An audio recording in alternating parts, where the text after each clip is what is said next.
প্রিয় ভিউয়ার্স, চলেন আপনাদেরকে সাথে নিয়ে নতুন একটা খাবারের আইটেম রান্না করি।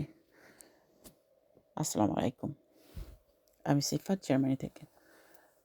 এখানে দেখতে পাচ্ছেন যে সবজিটা আমি এই যে পরিষ্কার করে নিচ্ছি বেছে।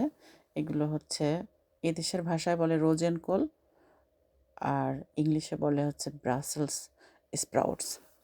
তো এখানে দেখতে পাচ্ছেন একদম ছোট ছোট ফুল পাতাকপির আকারে, অর্থাৎ ক্যাবেজের আকারে ছোট্ট ছোট্ট একদম মানে পুরো ফর্মটা হচ্ছে একদম এরকম দেখতে, কিন্তু ছোট ছোট। এটা বেসে উপরের পার্টগুলো আছে ওটা আমি ফেলে দিয়েছি পরিষ্কার করে। এখন এই যে ধুয়ে নিচ্ছি, ধুয়ে ভালো করে পরিষ্কার করে তারপরে হচ্ছে আমি এটা এই যে আহ, পাতাকপির মতো এরকম ছোট মানে চিকন চিকন করে কেটে নিচ্ছি। এটা কেটে নিয়ে তারপরে আমি এখন এটাকে ভাজি করব। তো এখানে আমি এই যে পেঁয়াজ, রসুন কেটে নিয়েছি। তো আর হচ্ছে কাঁচামরিচ তো অবশ্যই লাগবে। তো আজকে আমি রান্না করব একটু অন্য টাইপের, একটু টমেটো দিয়ে দেবো সাথে। এটা হচ্ছে চেরি টমেটো। টমেটো দিলে একটু স্বাদটা অন্যরকম হবে। আর এটা খেতে লাগে হচ্ছে অনেকটা একটু তিতো তিতো, পাতাকপির মতো ওরকম স্বাদ লাগে না, তবে যদি কেউ অভ্যস্ত হয়ে যায় এটা খেতে খুব সুন্দর লাগে।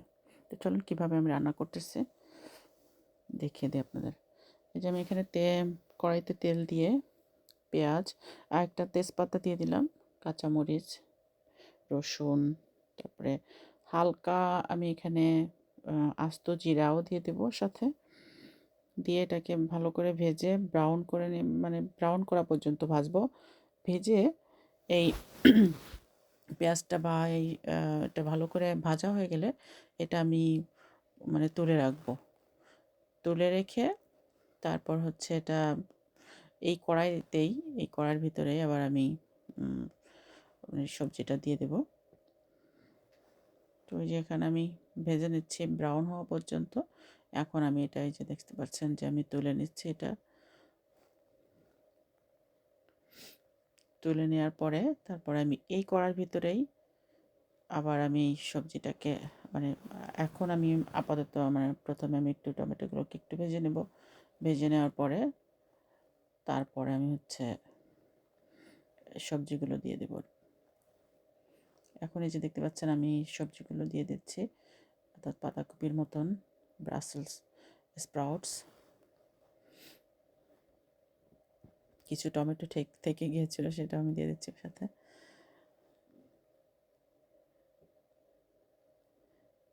এই যে এখানে এক এক করে সমস্ত সবজিগুলো দিয়ে দেবো, আস্তে আস্তে নাড়াবো কারণ কড়াইটা থেকে মানে যাতে না পড়ে যায়। আর ওদিকে কড়াইটা যেন মানে বেশি তাপমাত্রায় যেন তলে না লেগে যায়। তো আমি আস্তে আস্তে করে সবগুলো দেব। এখানে যে আমি আবার অন্য যে অতিরিক্ত যে সবজিগুলো ছিল এটা দিয়ে দিচ্ছি, কারণ এটাতে কড়াইতে এত বেশি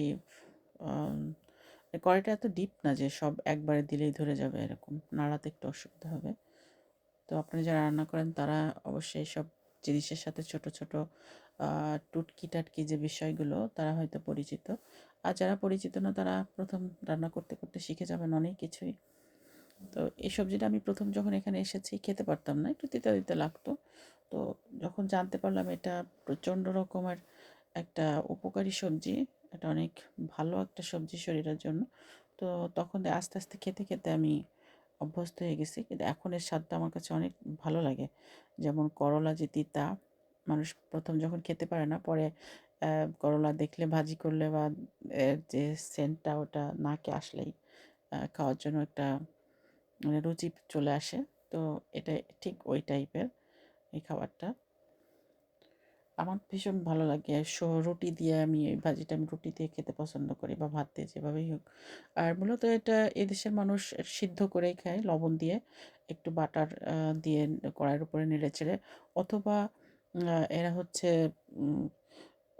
স্যুপ রান্না করে খায়। স্যুপ রান্না করলে এই সবজিটাই ছোট গোল এই টাইপের, এটাটা একটা মাঝখান দিয়ে দুই ভাগ করে ফেলে, দুই ভাগ করে ফেলেই এখান থেকে ওরা এটা এভাবেই খেয়ে নেয়। তো আমি এখানে হলুদও ইউজ করলাম। নরমালি কালারটা যেভাবে যত মানে এত সুন্দর চলে আসছিল, আ হলুদ ইউজ করার কোনো দরকার ছিল না। তারপরেও আমি দিলাম। এই যে আমি ভালো করে নেড়ে-চেড়ে এখন রেখে দেব। তো এই যে এখন আ পুরো কি বলবো, এটাকে ঢাকনা দিয়ে কয়েক মিনিটের জন্য ঢেকে রাখবো। এর এর থেকে তেল বের হওয়া পর্যন্ত। যতক্ষণ পর্যন্ত তেল বের হবে ততক্ষণ পর্যন্ত। আর এই যে আপনারা স্ক্রিনে দেখতে পাচ্ছেন যে সবজিটা কেমন দেখা যায়, এই যে টাইপের। আর এখানে জাস্ট এই যে আ এখন আমি ভাজা পেঁয়াজটার ভিতরে দিয়ে দিচ্ছি। দিয়ে আমি এখন কড়াই একদম তাপমাত্রা কমিয়ে, এখানে দেখতে পাচ্ছেন এই যে আমার চুলাটা ধুয়ে আমি সেট করে দিয়েছি। এখন এখানে আমি রেখে দেবো হালকা ঢেকে। যত ঢেকে রাখবো তত এটা তলে লেগেও যাবে না, আবার এর থেকে একটা তেল বের হয়ে যাবে। যখন তেলটা বের হয়ে আসবে সবজিটা খেতে মানে অস্বাভাবিক অনেক টেস্ট লাগে। তো রান্না হচ্ছে একটা আর্ট। তো আপনি এটা যেভাবে করবেন, যেমনভাবে আপনার কি বলবো যে নিজে থেকে আইডিয়া বের করে নেবেন যে কি যত সময় নিয়ে রান্না করব ততই ভালো। তো ভালো থাকবেন। আসসালামু আলাইকুম।